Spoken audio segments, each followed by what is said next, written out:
I still remember the night when everything inside me broke, even though, from the outside, it probably looked like nothing had changed. It was October 14th, 2021, a Thursday, around 11:47 p.m., and I was sitting alone on the edge of my bed in complete darkness, staring at the faint glow of my phone screen. My heart was pounding so violently, it felt like it was trying to escape my chest. I just read something I wasn't supposed to see, and at that moment the entire foundation of my life cracked. The strange part, I didn't scream, I didn't cry, I didn't throw my phone against the wall like they do in movies. I just sat there in silence, letting the realization wash over me like ice water. That was the night I knew my marriage, my trust, and maybe even the person I thought I was, had just been ripped apart. But to really understand how I got to that moment, you need to know who I was before everything went to hell. Back in 2016, when I first met Rebecca, I wasn't the kind of guy who thought about betrayal or revenge. I was the kind of guy who believed in loyalty, in building a future with someone, in late-night road trips and stupid inside jokes only we understood. I grew up in Austin, Texas, in a pretty average middle-class family, the kind where Friday nights meant pizza on the couch, where we watched old reruns of Friends and The Office, until we fell asleep. My parents, Dan and Marilyn, had been married for 34 years, and they were living proof, at least in my mind, that love could survive anything. I was 20. I still remember the exact night, June 18, 2016, because the Cleveland Cavaliers had just won the NBA Finals against the Golden State Warriors, and the bar we were in was packed with screaming fans. I'm not even into basketball, but the energy was insane, and somehow, amid all the chaos, I spotted her. She wasn't the kind of woman who demanded attention by being the loudest in the room. No, Rebecca had this quiet confidence about her, the kind that drew you in without her even trying. Long, dark brown hair that brushed her shoulders, soft green eyes, and a laugh that somehow made the whole room feel lighter. She worked in marketing, just a few blocks from my job at a small IT consulting firm downtown. That night we talked for hours about everything: movies, travel, the fact that we both secretly loved bad 90s rom-coms. By the end of the night I was hooked.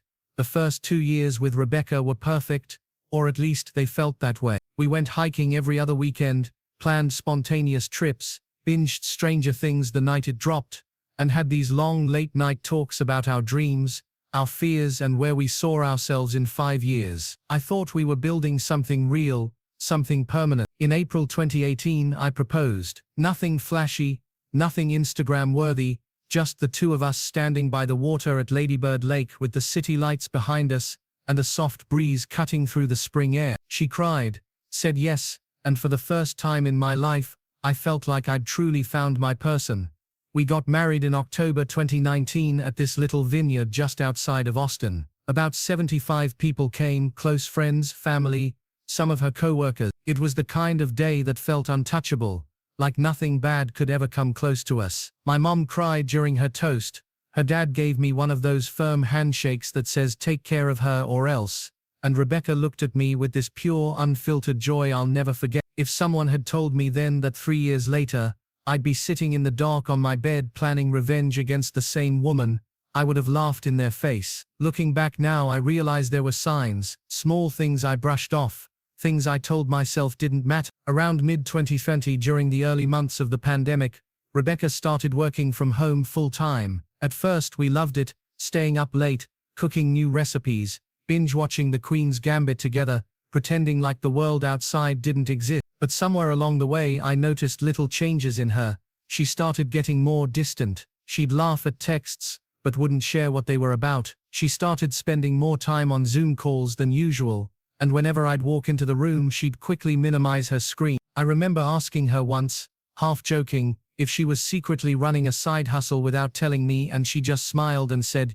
"You're ridiculous." By March 2021, when offices started reopening, she seemed almost relieved to be back at work. I thought maybe she just missed being around people, missed the energy of being out of the house. But something in my gut, something deep down told me it was more than that.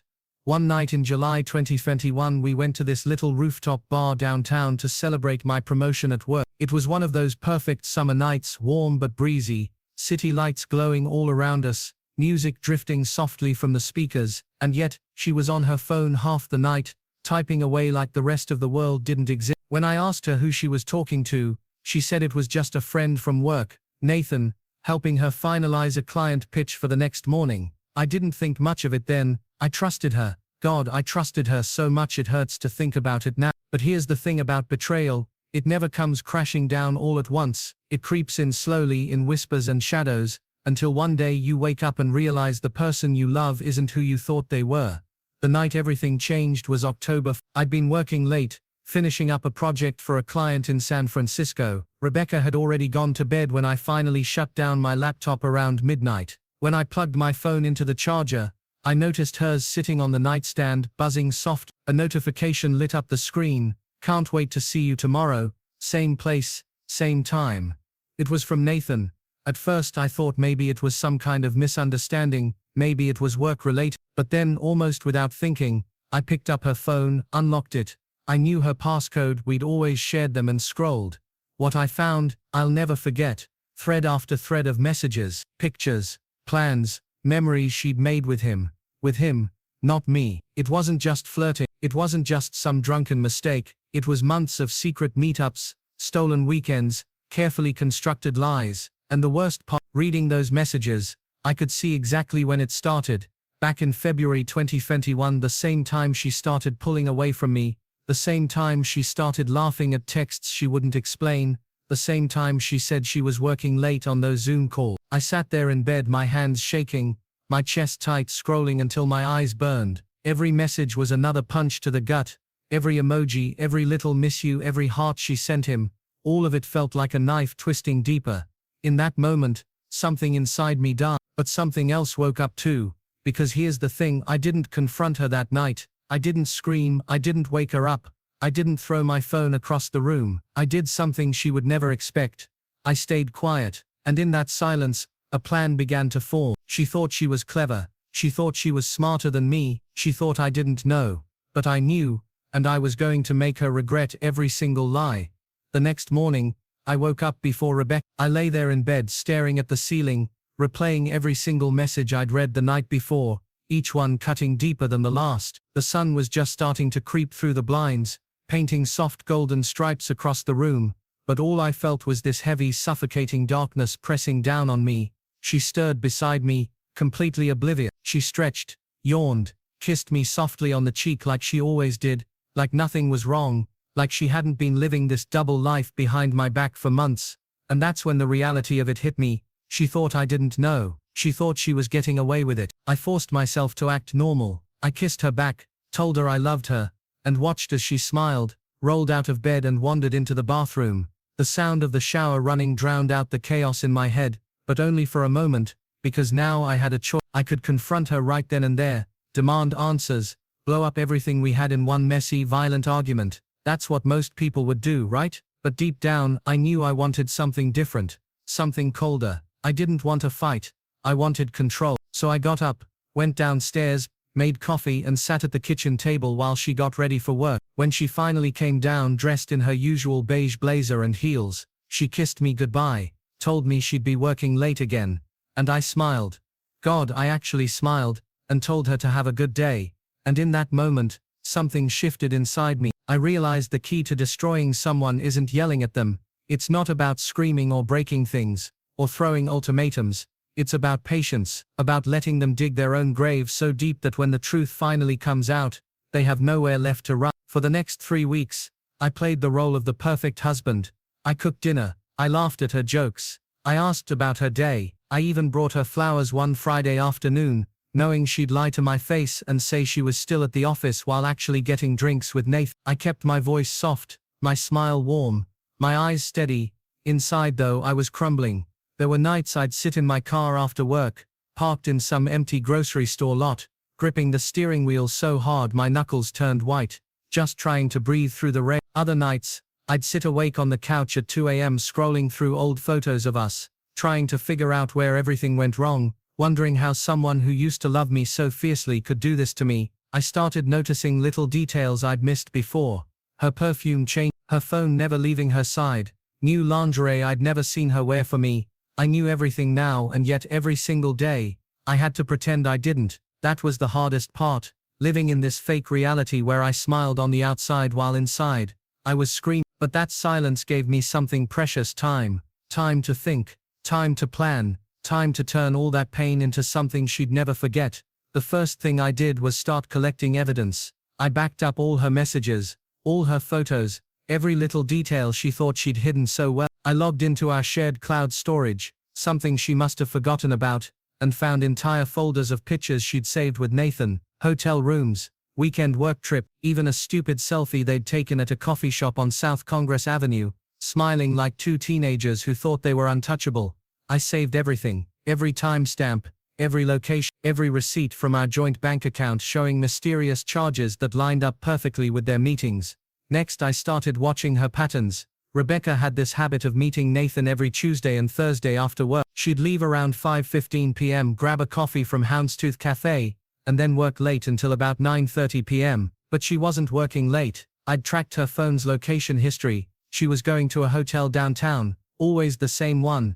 And the worst part, she didn't even try that hard to hide it. I think she genuinely believed I was too naive, too trusting, too in love to ever suspect anything. That arrogance, that blind confidence, it made me furious. But it also gave me leverage. I had power now and she didn't even know it. Then came the hardest part, pretending like everything was fine when we were with other people. In November 2021, we went to a friend's birthday party downtown. Everyone was laughing, drinking, celebrating, and Rebecca was holding my hand like she hadn't spent the past 4 months sneaking around behind my back. At one point she introduced me to Nathan. Yeah, she actually introduced me to him. He extended his hand, smiled like we were old friends, and said he'd heard so much about me.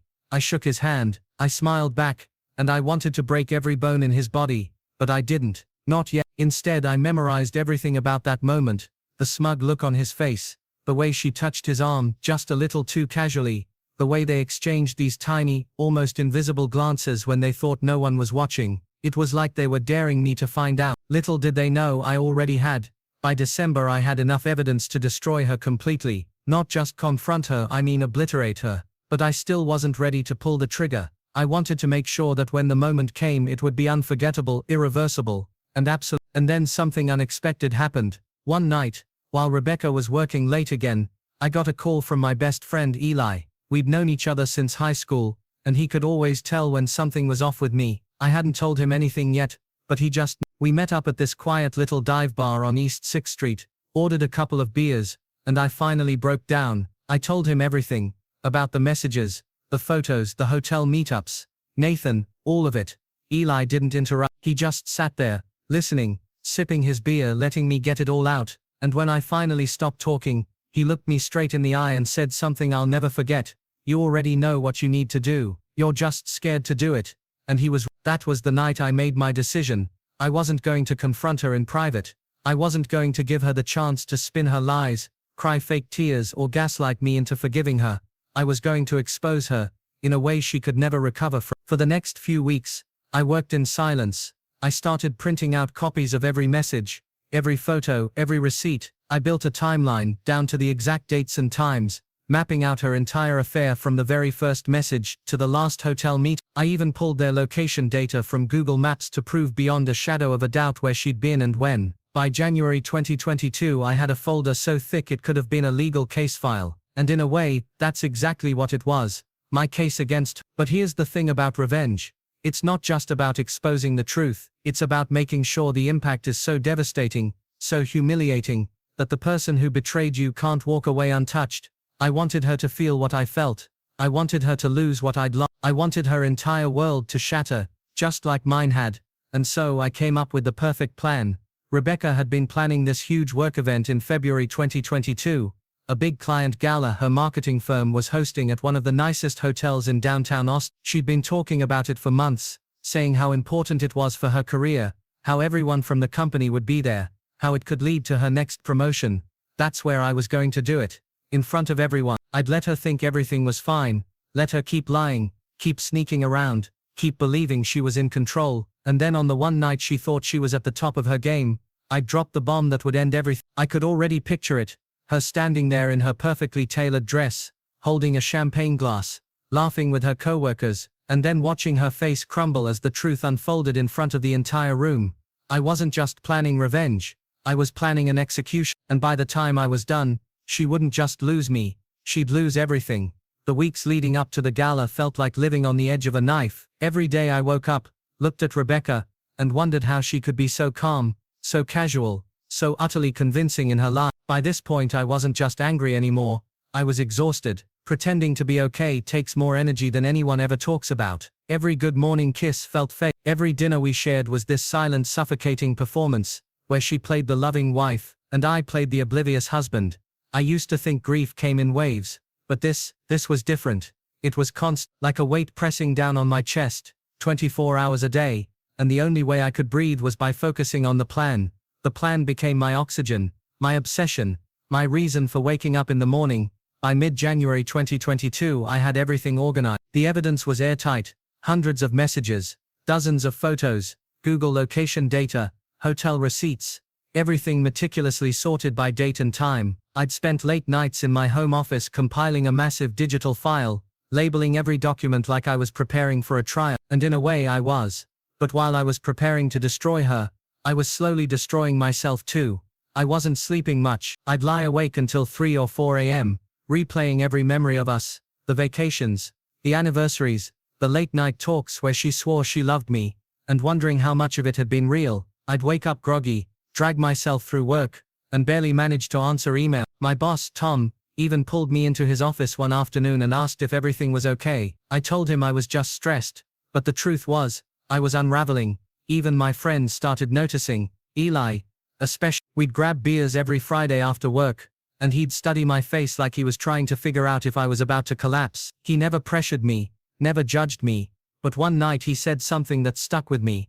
"You're walking a fine line, man. Don't let this revenge thing swallow you whole." But I couldn't stop. Not now. Not when I was this close. The thing about carrying a secret like this is that it changes you. It makes you hyper-aware of everything, every detail, every movement, every slip of the tongue. I started noticing patterns in Rebecca's behavior I'd never seen before. She'd come home late, claiming traffic was insane, but her hair would be freshly brushed, her lipstick perfect. She started dressing differently for work, too. Low-cut blouses, tight skirts, heels I'd never seen before. She even changed her perfume again. A new scent, light and floral, one Nathan must have liked. Sometimes I'd catch her staring at her phone and smiling, and I'd have to leave the room before I said something I couldn't take back. The hypocrisy of it all burned me alive. She'd talk about planning our next vacation, ask me what I wanted for dinner, even joke about us starting a family someday, while simultaneously sneaking off to hotel rooms with another man. And I kept thinking, does she even feel guilty? Because if she did, she hid it well. By the first week of February, the gala was all she could talk about. "This is the biggest night of my career," she said one morning over breakfast, buttering her toast without a care in the world. "If I pull this off, they might promote me to senior marketing director." I nodded, hiding my smile behind my coffee mug, because if everything went according to plan, this was going to be the last night she'd ever worked there. But as the date crept closer, something unexpected happened. I started questioning myself. Late one night, sitting alone in my office, surrounded by stacks of printed evidence, I stared at the folder in front of me and thought, what if I'm going too far, destroying her reputation, her career, her friendships, all of it? It wasn't just about exposing her anymore, it was about humiliation, about making sure she felt the same deep, gut-wrenching pain I felt when I read those messages. And there was a small, quiet part of me, buried deep under all the anger, that still loved her.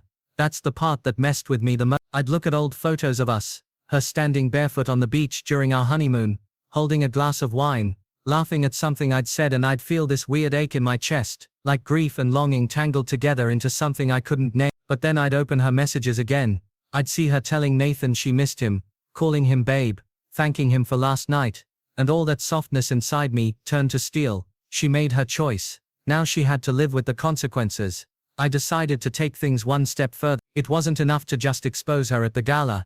I wanted Nathan there too. I wanted him to watch her world collapse. I found out he was on the guest list, one of the perks of dating someone in the same company, I guess. And that made things even better. I spent the next week refining every detail. Step 1. Make sure my evidence was bulletproof. No room for denial, no wiggle room for her to gaslight her way out of this. Step 2. set up a surprise presentation. The hotel's AV guy was more than happy to give me access to the main projector, as long as I showed up early. I told him I wanted to put together a little fun slideshow for Rebecca as a surprise. He smiled, wished me luck, and gave me full control. Step 3. Keep acting normal until the very last second, and God did I act. The night before the gala, Rebecca and I went out to dinner at Suerte, one of her favorite restaurants in East Austin. I watched her sip her margarita, laugh at some stupid TikTok on her phone, and gush about how excited she was for the big event. She even reached across the table, squeezed my hand, and said I couldn't have done any of this without you. I smiled. I told her I was proud of her. Inside I was screaming. That night, I barely slept. My heart was pounding, my mind racing through every possible scenario. Would she cry? Would she scream? Would she try to lie her way out of it? Would Nathan jump in to defend her? I didn't know, but I was ready. The morning of February 12, 2022, the day of the gala, I woke up before sunrise. I took a long shower, shaved, and put on my best suit. When I looked in the mirror, I almost didn't recognize myself. My face was pale, my jaw tight, my eyes dark from weeks of sleepless nights. Rebecca came downstairs around 9 a.m., wearing her silk robe, sipping coffee like it was any other Saturday. She was glowing, excited, nervous, the way someone looks when they're about to have the biggest night of their career. I hugged her before she left for her hair appointment, kissed her cheek, and whispered, "Tonight's going to be unforgettable." She smiled and said, "I know." Oh, she had no idea. That afternoon I got to the hotel early, just like I'd planned. I set everything up with the AV team, double-checked my slides, and made sure the sequence was perfect. There would be no mistakes, no glitches, no second chances. By the time the gala started, the ballroom was glowing with soft golden lights, the tables decorated with candles and roses, champagne glasses clinked, laughter echoed, and Rebecca floated around the room like she owned it, shaking hands, taking photos, playing the star of the night. I sat quietly at our table, sipping my drink, waiting for the right moment. When the event host finally called her up to give her big presentation, she walked confidently to the stage, smiling as cameras flashed. She started talking about marketing strategies, client growth, all the usual corporate nonsense. And then, it was my turn. I stood up slowly, my heart pounding so hard I thought everyone could hear it. I walked to the AV booth, gave the signal, and watched as the first slide appeared on the massive screen behind her. It wasn't about marketing, it wasn't about clients, it was the beginning of the end. If there's one thing I've learned about betrayal, it's that the person who commits it always assumes you'll stay quiet. They assume you'll swallow your anger, lick your wounds in private, and eventually either forgive them or leave silently. What they never expect is patience. They never expect you to bide your time, gather your strength, and then strike back when they least expect it. By September 2021, I had already made my decision. There was no saving my marriage. That much was clear. But there's a difference between walking away broken and walking away on your own terms. I didn't just want out. I wanted her to feel the weight of what she'd done. I wanted her to experience the same humiliation, the same gut punch shock, and the same hollow ache in her chest that had kept me awake every night for months. But I also knew this wasn't something I could rush. One wrong move, one reckless outburst, and she'd see it coming. And if she saw it coming, she'd protect herself emotionally, legally, financially. I had to be smart. Every morning I woke up next to Emily, forcing myself to act like everything was normal. I smiled when I didn't want to. I asked about her day. I cooked breakfast, cracked jokes, and even kissed her on the forehead like I used to. It was exhausting, like living inside a play where I had to deliver the same lines over and over without ever letting my real thoughts slip out. But behind the curtain, I was working. I spent my evenings on Reddit, legal forums, and YouTube, reading about divorce strategy and revenge stories.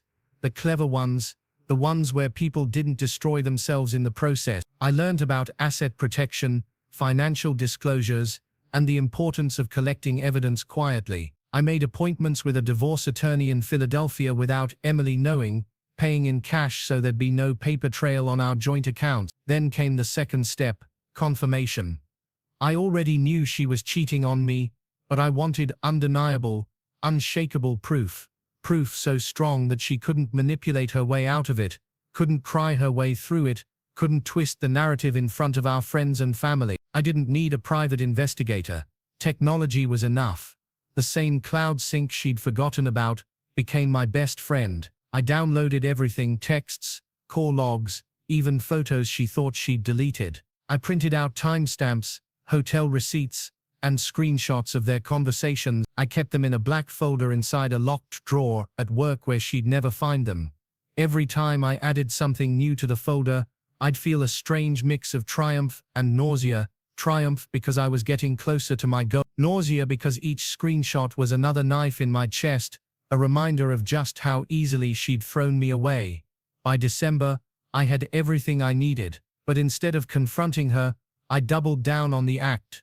I became the perfect husband again, or at least that's what she thought. I started planning little date nights, cooking her favorite meals, and surprising her with coffee during her late nights at work. It was a performance, yes, but it also served a purpose. I wanted her guard completely down. I wanted her so comfortable, so convinced that I was still blind to everything, that she wouldn't see what was coming. And it worked. One night in mid-January 2022, she came home after another work event, with that same careless grin she always wore after seeing him. I remember watching her in the kitchen as she poured herself a glass of wine, humming under her breath, scrolling through her phone, and I realized something. She thought she was untouchable. That arrogance, that was going to be her undoing. I planned my move for February 14th, 2022, Valentine's Day. I know it sounds cruel, but that was the point. It was poetic. I made dinner reservations at one of her favorite restaurants downtown, a place called Rittenhouse Prime. Expensive, intimate, the kind of spot where people propose. I made sure she'd be excited about it. I hinted at a surprise, and dropped little breadcrumbs about how much I'd been thinking about us lately. Meanwhile, I spent the weeks leading up to it orchestrating every detail. I talked to her parents, my parents, our closest friends, even her boss. I didn't tell them what was happening, not yet, but I invited them all to a special Valentine's Day celebration at the restaurant. I said it was going to be a night we'd never forget. They all agreed. On the day itself, I booked a suite at the Logan Hotel, one of the nicest in Philly. I told Emily it was part of the surprise, and she practically squealed with excitement. She spent hours getting ready, curling her hair, carefully picking out a dress that she knew I liked. If she noticed that my hands didn't tremble when I zipped up her dress, or that my smile didn't quite reach my eyes, she didn't say anything. When we arrived at Rittenhouse Prime, she was glowing. I could tell she thought this was going to be the start of some grand romantic gesture, maybe even a vow renewal. I played my part perfectly, holding her hand, ordering her favorite wine, letting her talk about her day as though nothing in the world was wrong. Then halfway through dinner, the lights dimmed. One by one, our friends and family started arriving. Her parents, my parents, her boss, her best friend from college, our mutual friends from work. Emily blinked in confusion, whispering something to me about what's going on. I just smiled and told her to wait. Once everyone was seated, I stood up, holding the black folder I'd been building for months. I took a deep breath, looked at her, really looked at her, and said as calmly as I could manage, "Emily, I thought tonight would be a good time to tell everyone here the truth." I opened the folder and began laying out the evidence, one photo after another, one screenshot after another, every timestamp, every hotel receipt, every intimate message exchanged between her and Daniel, her co-worker. The room went silent except for the soft shuffle of paper on linen tablecloth. Emily's face drained of color. She stammered something, tried to grab my arm, tried to whisper, tried to explain, but I kept going. I didn't shout, I didn't cry, I didn't need to. The silence was louder than anything I could have said. By the time I finished, you could hear a pin drop. Her father stood up first. He didn't look at me. He didn't look at her. He just walked out. Her mother followed. Her boss was pale, shifting uncomfortably in his seat. Her friends stared at her with something between pity and disgust. And Emily, she just sat there, frozen, trembling, tears streaming down her face as the weight of it all finally crashed down. I didn't yell. I didn't make a scene. I simply looked at her and said, "You broke us. I'm done." Then I walked out. I left her there in front of everyone. Her parents, her boss, her friends, the people whose respect she'd always cared about more than anything. I walked straight out into the cold February air, and for the first time in months, I felt like I could breathe again. Back at the hotel, I poured myself a glass of whiskey and stared out at the Philadelphia skyline. My hands were still shaking, not from anger but from release. For months, I'd been carrying this secret like a lead weight on my chest. Now it was gone. The next morning I filed for divorce. I sent her the papers with a single line attached. There's nothing left to talk about. The next few weeks were chaos. Emily tried everything, apologizing, begging, blaming Daniel, blaming me, blaming stress and loneliness. She even showed up at my office once, crying in the parking lot, pleading for me to just talk to her. I didn't. I'd blocked her number, her email, her socials. I gave everything to my attorney and let him handle the rest. She lost Daniel, of course. Turns out he wasn't interested in leaving his own girlfriend. And the moment the affair became public, he ghosted her completely. Worse for her, she lost her job. Her boss restructured the team a few weeks later, and suddenly she was gone. Her reputation, something she'd spent her entire adult life curating, was in ruins. And me, for the first time in years, I felt free. But that wasn't the end. The emotional part, the healing, the rebuilding, the finding of myself again, that was still ahead of me. And it wasn't as easy as I thought it would be, because once the dust settled, I had to face the question I'd been avoiding all along: what now? When I walked out of Rittenhouse Prime that night, leaving Emily behind with her shame and shattered lies, I thought that would be the hardest part. I thought exposing her, filing for divorce, and severing every tie between us would bring me instant peace, and for a while it did. For the first time in months, maybe years, I slept through the night without waking up drenched in sweat. I didn't check her phone anymore. I didn't replay old conversations in my head, wondering where I went wrong. I didn't sit in the driveway, gripping the steering wheel, trying to summon the strength to go inside the house we used to share. But here's the thing no one tells you about betrayal. Once the adrenaline wears off, once the rage burns out, you're left with something far quieter and far heavier: the silence. And in that silence, I had to face myself. The days after Valentine's Day were surreal. People whispered about me at work, but no one said anything directly. A few close friends reached out, offering sympathy, ears, and well-intentioned advice. My parents checked in constantly, probably terrified I'd spiral into some kind of depression, but the truth was, I felt like someone had pulled the plug on all my emotions and left me on standby mode. Emily, meanwhile, was crumbling. I heard through mutual friends that she'd been staying at her sister's place in New Jersey, too ashamed to face anyone in Philly. She lost Daniel, of course. Apparently his girlfriend found out and kicked him out of their apartment. And then just weeks later, her boss restructured the team, and Emily was conveniently laid off. Karma didn't come knocking, it came swinging. But instead of feeling vindicated, I mostly felt empty. Watching her life unravel from a distance wasn't satisfying the way I thought it would be. It didn't fix the hollow ache in my chest, or erase the memories of the woman I thought she was. That's when I realized something that shifted everything for me. Revenge gives you closure on the past, but it doesn't give you peace for the future. That part you have to build yourself. I couldn't stay in the house. It wasn't just that the walls had witnessed too much, though they had. It was that every inch of it felt haunted. The kitchen where we used to make pancakes on Sundays, the living room where we watched Netflix on rainy nights, the bedroom where I once thought we were at our safest, it all carried weight I couldn't bear anymore. So I sold it. It wasn't an easy process. The market was brutal, and letting go of the place we'd called home for 8 years felt like losing another piece of myself. But when the keys finally left my hand, I felt lighter.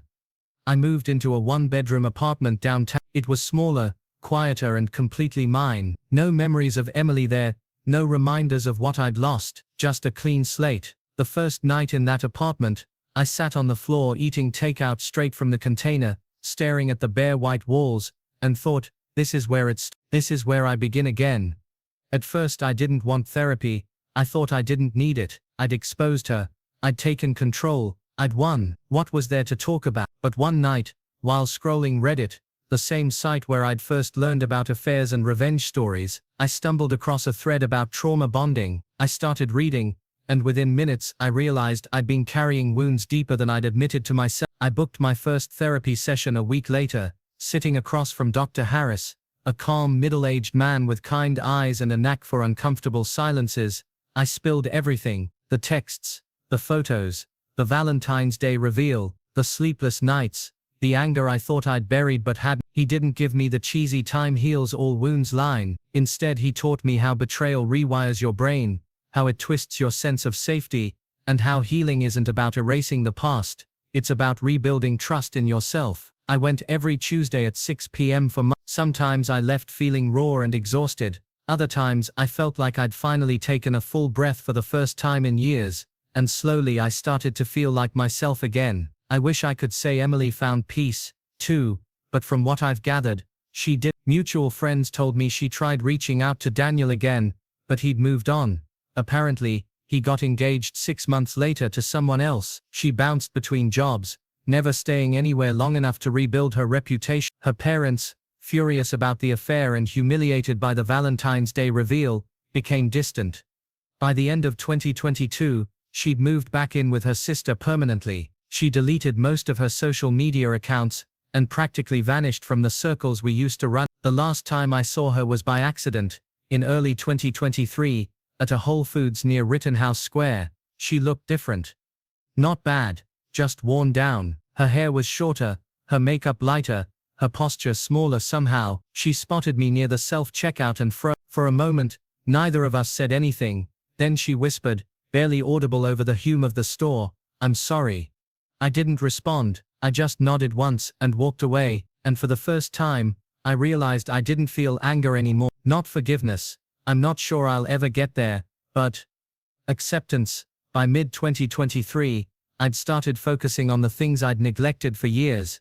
I reconnected with friends I'd drifted away from. I joined a local cycling club, something I'd always wanted to try but never made time for. I traveled Denver, San Diego, London, and for the first time in forever, I felt like I was actually living for me. I even started dating again, cautiously, slowly. Her name was Claire. We met at a bookshop in Center City when we both reached for the same novel. She had this effortless laugh, the kind that made you want to keep saying dumb things just to hear it again. We started with coffee, then dinners, then weekends spent wandering around the city. I was upfront with her about my past. I didn't want secrets anymore, and instead of being scared off, she understood. She didn't try to fix me, she just let me be where I was. For the first time since everything happened, I felt hope. The real closure didn't come from revenge or the divorce, or even therapy. It came one night in August 2023, when I was sitting on my apartment balcony, watching the city lights flicker against the dark sky. I had a glass of whiskey in one hand, and my phone in the other. I scrolled back through old photos, Emily and me at Christmas, on vacations, laughing in blurry selfies. For the first time, looking at them didn't sting. It didn't make me angry, it didn't make me sad. Instead, I just remembered, and then I deleted them. Not in anger, not in pain, just because I was ready. 2 years later, now it's September 2024, and life looks nothing like I thought it would back in early 2021 when I first suspected Emily's affair. I live in a different apartment. I have a different routine. I've built new friendships, new memories, new versions of myself I didn't know existed before all this. Claire and I are still together.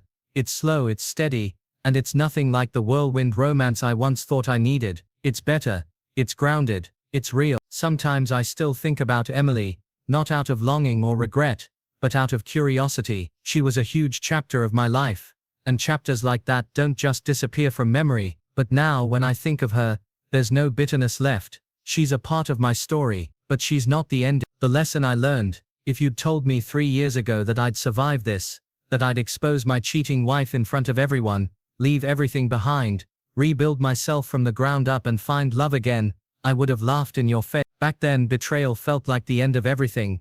Now I know better. Betrayal isn't the end, it's a fire. It burns down the life you thought you had, yes, but it also clears the ground, leaving space for something new to grow. And sometimes, that something new is better than anything you imagined before the flames. It's strange, really. Emily thought she broke me, but in the end she just set me free.